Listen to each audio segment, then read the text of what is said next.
Good evening, students. I am Winnie Francis. Do you know how I related to your teacher, Miss Ross? I am her aunt. I live in Washington, Indiana. The book I'm going to read today is Make Way for Ducklings by Robert McCloskey. This was a favorite of mine when I was a kid, so this book has been around a long time.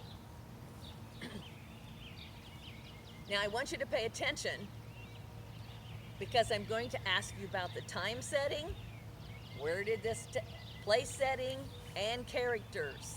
So listen, also listen for alliterations. Those are words that begin with the same sound in the same sentence.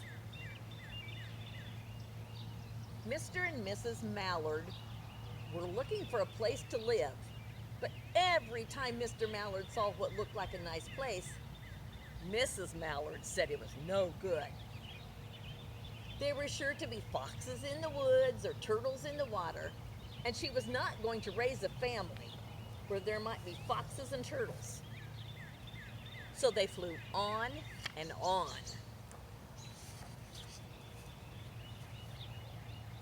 When they got to Boston, they felt too tired to fly any further. There was a nice pond in the public garden with a little island on it.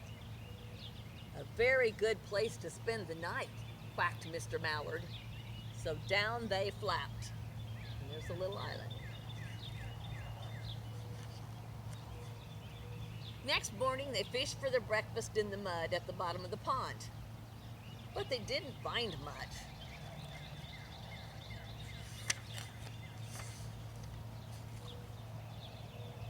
Just as they were getting ready to start on their way, a strange, enormous bird came by. It was pushing a boat full of people, and there was a man sitting on his back. "Good morning," quacked Mr. Mallard, being polite. The big bird was too proud to answer, but the people on the boat threw peanuts into the water, so the Mallards followed them all around the pond and got another breakfast better than the first.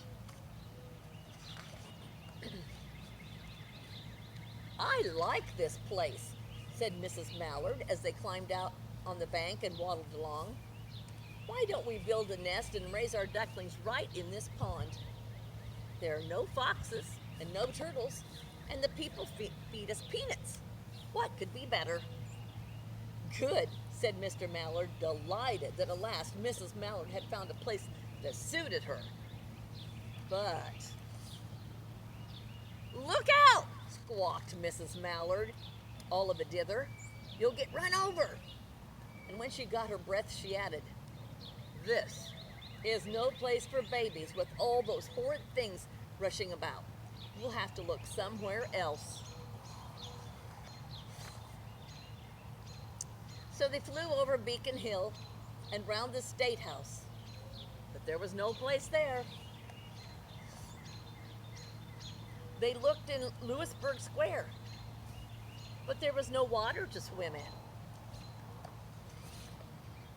Then they flew over the Charles River. "This is better," quacked Mr. Mallard. "That island looks like a nice, quiet place, and it's only a little way from the public garden." "Yes," said Mrs. Mallard, remembering the peanuts. "That looks like just the right place to hatch ducklings." So they chose a cozy spot among the bushes near the water and settled down to build their nest. And only just in time, for now they were beginning to molt. All their old wing feathers started to drop out, and they would not be able to fly again until the new ones grew in. But of course they could swim, and one day they swam over to the park on the riverbank, and there they met a policeman named Michael.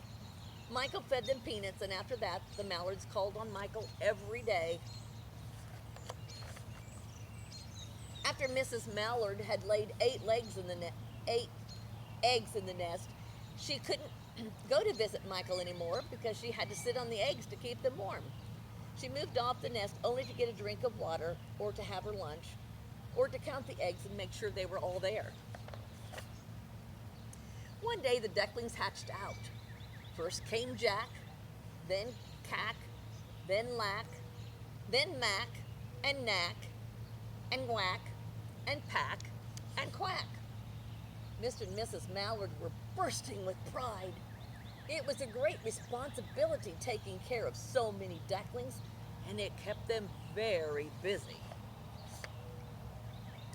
One day, Mr. Mallard decided he'd like to take a trip to see what the rest of the river was like further on. So off he set. "I'll meet you in a week in the public garden," he quacked over his shoulder. "Take good care of the ducklings." "Don't you worry," said Mrs. Mallard. "I know all about bringing up children." And she did. She taught them how to swim and dive. She taught them how to walk in a line, to come when they were called, and to keep a safe distance from bikes and scooters and other things with wheels. And when at last she felt perfectly satisfied with them, she said one morning, "Come along, children, follow me." Before you could wink an eyelash, Jack, Cack, Lack, Mack, Knack, Whack, Pack, and Quack fell into line, just as they had been taught. Mrs. Mallard led the way into the river, and they swam behind her to the opposite bank. Then they waded ashore and waddled along till they came to the highway. There they go. Mrs. Mallard stepped out to cross the road.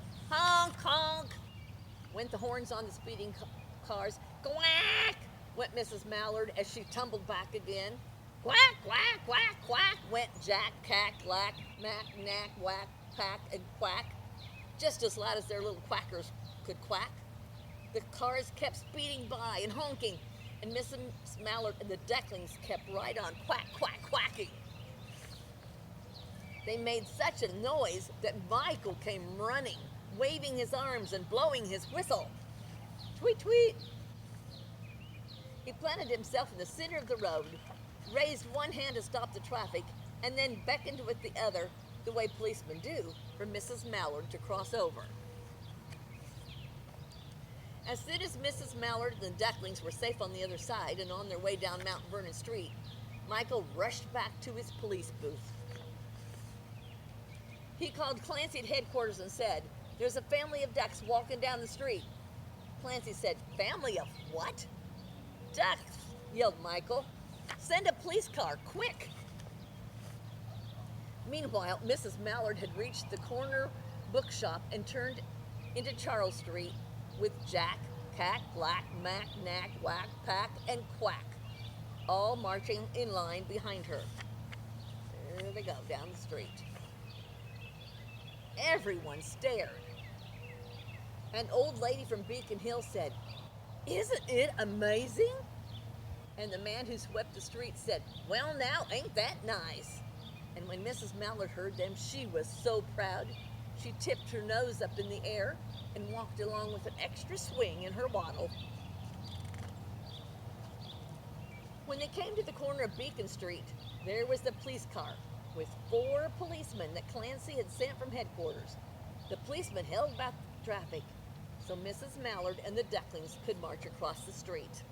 There they go. Right into the public gardens. Inside the gate, they all turned around to say thank you to the policeman. The policeman waved and smiled goodbye. When they reached the pond and swam across to the little island, there was Mr. Mallard waiting for them just as he had promised. Yes. The ducklings liked the new island so much that they decided to live there. All day long they followed the swan boats and ate peanuts. And when night falls, they swim to their little island and go to sleep.